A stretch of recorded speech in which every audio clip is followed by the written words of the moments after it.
Alhamdulillahi Rabbil Alamin. Alhamdulillahi Rabbis Samawati wal Ardi. Thumma nusalli wa nusallim ala nabiyyina wa rasulina Muhammad wa ala alihi wa ashabihi ajma'in. Faqad qala Allah Ta'ala fi kitabihil aziz, ya ayyuhalladzina amanu taqullaha haqqa tuqatih wa la tamutunna illa wa antum muslimun.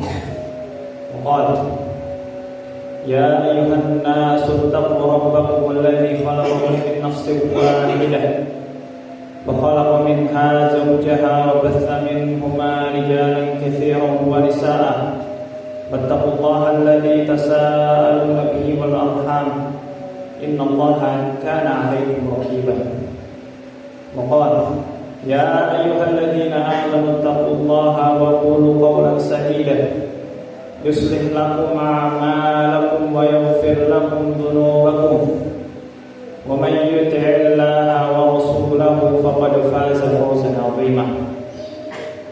Amma ba'd, fa inna asdaqal hadithi kitabullah, khairal hadi hadi Muhammadin sallallahu alaihi wasallam, syarrul umur muhdatsatuha, fa inna kulla muhdatsatin bid'ah wa kulla bid'atin dhalalah wa kullu dhalalatin finnar. Para jemaah, santri, juga kaum muslimin rahimani wa rahimakumullah. Wasiat khatib sampaikan pada siang hari ini adalah wasiat takwa. Dan ini adalah wasiat yang sangat penting dalam kehidupan kita. Karena satu-satunya jalan untuk kita mendapatkan kebahagiaan, mendapatkan kesuksesan, mendapatkan keselamatan, itu hanya dengan cara bertakwa kepada Allah Subhanahu wa Ta'ala. Fa usini wa iyyakum bi taqwallahi azza wa jalla. Kaum muslimin rahimani wa rahimakumullah. Di antara sunnatullah, suatu yang telah ditetapkan oleh Allah Subhanahu wa Ta'ala dalam sistem kehidupan dunia ini, bahwasanya Allah Subhanahu wa Ta'ala menciptakan kita, lalu menjadikan pada penciptaan ini pendengaran, kelihatan, dan panca indera yang lainnya. Dengan ini Allah Subhanahu wa Ta'ala berfirman dalam surat Al-Insan.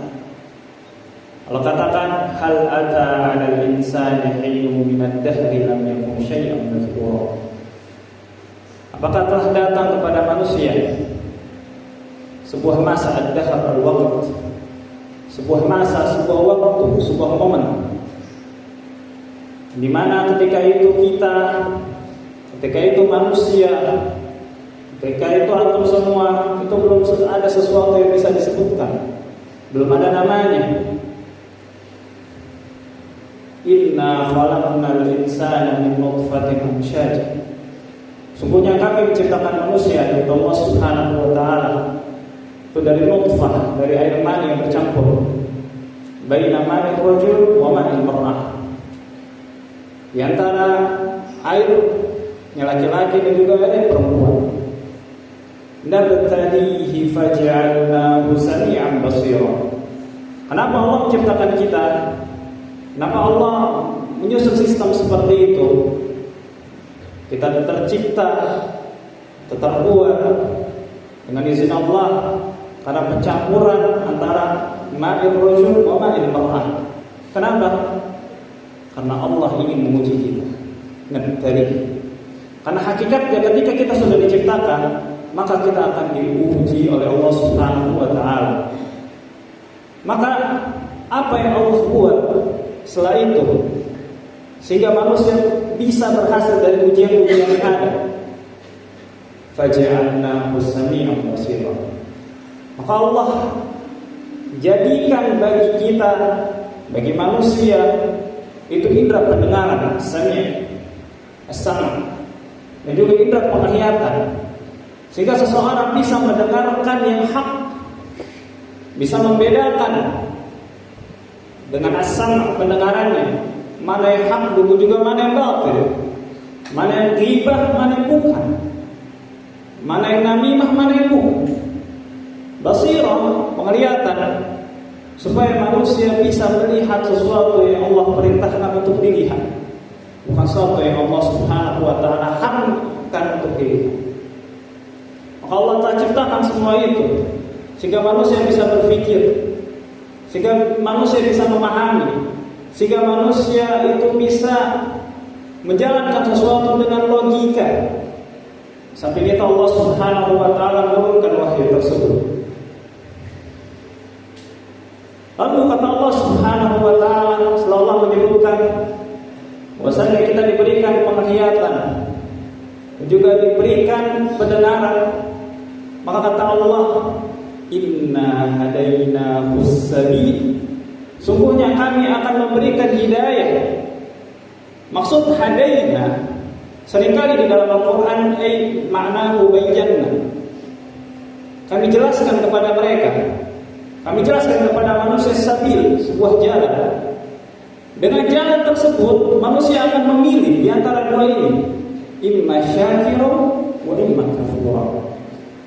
Bisa jadi dia ketika Allah Subhanahu wa Ta'ala telah terangkan kepada jalan yang benar, mana jalan yang sesat, mana jalan yang terdapat hidayah, mana jalan terdapat kesesatan atau ad-dhalal, maka dia bisa jadi bersyukur. Maksudnya dia beriman kepada Allah, atau dia bersyukur terhadap nikmat-nikmat yang Allah berikan, baik nikmat agama ataupun nikmat duniawi. Wa imma kafur, dan mungkin saja dia bisa jadi kufur terhadap apa yang Allah telah turunkan dari wahyu tersebut, sehingga tidak menerima baik secara total ataupun sebagiannya dia tolak karena sebab kekufuran yang ada pada diri manusia, atau dia kufur terhadap nikmat-nikmat Allah Subhanahu wa Ta'ala, baik nikmat agama ataupun nikmat duniawi.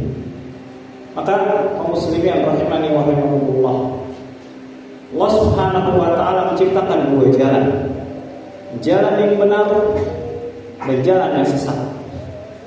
Jalan yang di dalam penuh dengan ketenangan, jalan yang di dalam penuh dengan kesengsaraan, jalan yang di dalamnya penuh dengan kebahagiaan, dan juga jalan yang di dalamnya penuh dengan kesukaran, kesulitan, dan ketidaknyamanan.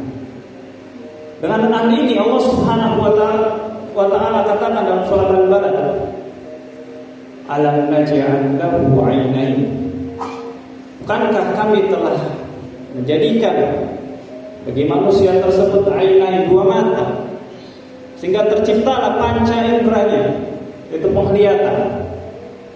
Alam naj'al lahu 'ainain wa lisanan wa syafatain, dan juga lisan serta kedua bibirnya, sehingga ini masuk juga dari sami', panca indera pendengaran, karena seseorang tidak akan mendengar kecuali dengan anggota badan ini, lisan wa syafatain.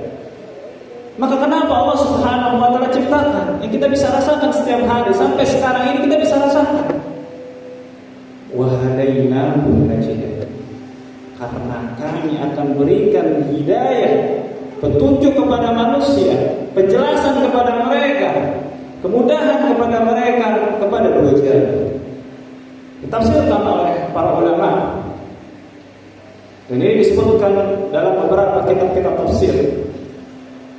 Dan penafsiran ulama terhadap najdain itu ada dua.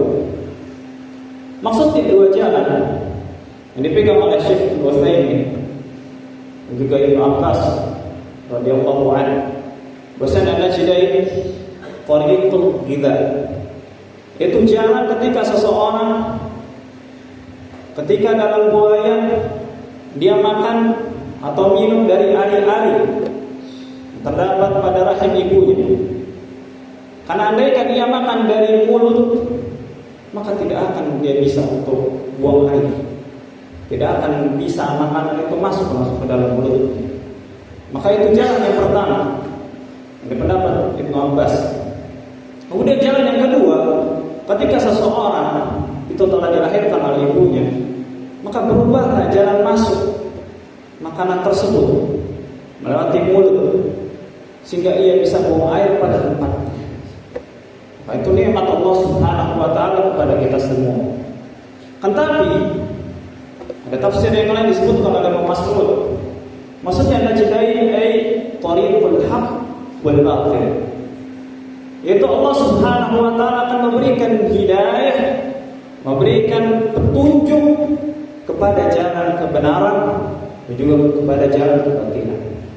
Karena sesungguhnya kebatilan itu nyata. Kebatilan itu sesuatu yang bisa kita dengar. Kebatilan itu sesuatu yang kita bisa rasakan efek buruk. Bukan untuk diikuti, tapi untuk dijauhi.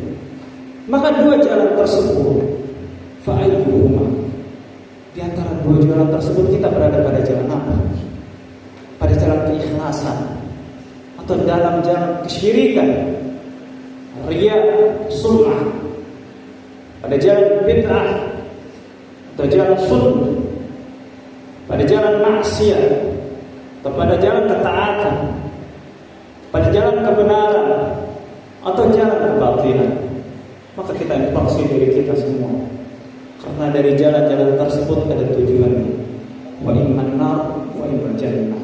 Aqulu qawli hadza fa astaghfirullah li wa lakum wa lisa'iril mu'minin min kulli dhanb fastaghfiruhu innahu huwal ghafurur rahim.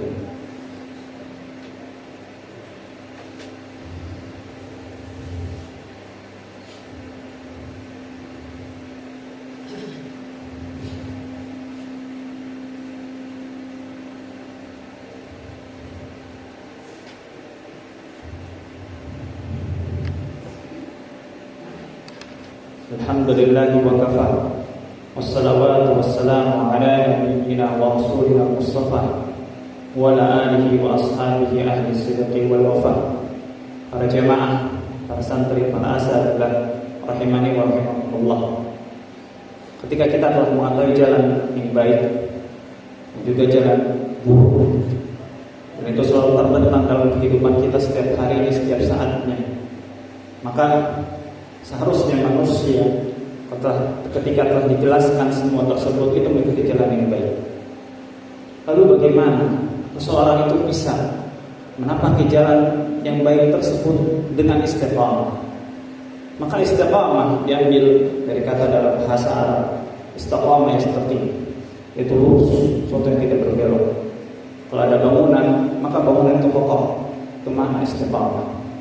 Allah sebutkan salah satu yang membuat istiqamah adalah rusuk fidayah, itu kokoh dalam keilmuan. Seorang itu harus terhadap ilmu, dia harus rela mendengarkan, rela dengan waktunya, rela dengan tenaganya, rela dengan jiwanya untuk menghabiskan waktu menuntut ilmu. Karena apa yang kita dapat sekarang belum sampai derajat rusuk fidayah, dan termasuk derajat rusuk fidayah Allah sebutkan dalam surat Al-Imran, "War-rasikhuna fil ilmi yaquluna amanna bihi kullu min 'indi rabbina." Yaitu seseorang harus beriman terhadap apa yang telah sampai kepada dirinya dari yang datang dari Allah Subhanahu wa taala dan Rasul. Walaupun dia tidak memahaminya, walaupun akalnya belum sampai ke sana, walaupun dia belum bisa mencernanya, dia harus mengimani itu semua. Para ulama ketika mengatakan berkaitan dengan masail akidah, seorang cukup menjadi hujjah ketika hadis berkaitan dengan akidah, berkaitan dengan tauhid, ayat-ayat Quran berkaitan dengan akidah atau tauhid itu sampai kepadanya, itu menjadi hujjah di hadapan Allah Subhanahu wa taala walaupun dia belum memahami. Ketika itu salah satu bentuk membuat dia rasikh, kokoh dalam hal keilmuan adalah mengamalkan ilmunya. Dan ketika telah kokoh, maka dia bisa mendakwakan ilmu tersebut. Dan juga Allah sebutkan dalam ayat selanjutnya, ternyata orang warasikhuna fil ilm, orang-orang kokoh dalam hal ilmu itu tidak pernah merasa aman dari kesesatan, tidak pernah merasa aman dari dosa, dari nifaq, dari kekufuran dan kesyirikan. Makanya mereka berdoa, Rabbana la tuzigh qulubana ba'da idh hadaitana wa hab lana min ladunka rahmah innaka antal wahhab. Hai Rabb kami, janganlah Engkau balikkan hati-hati kami dalam kesesatan setelah Engkau berikan hidayah kepada kami dan berikan karunia kepada kami dari rahmat-Mu. Sungguhnya Engkau adalah Zat yang Maha memberikan karunia. Maka kita minta kepada Allah di momen yang singkat ini, di waktu yang singkat ini, apa yang kita dengarkan yang menjadi sumber kebaikan bagi diri kita, menjadi sumber hidayah. Dan dengannya Allah Subhanahu wa taala membuatkan kita sampai akhir hayat dalam ketaatan kepada Allah dan istiqomah dalam menjalankan jalan yang lurus. Innallaha wa malaikatahu yusholluna 'alan nabi ya ayyuhalladzina amanu shallu 'alaihi wa sallimu taslima. Allahumma shalli 'ala Muhammad wa 'ala ali Muhammad kama shallaita 'ala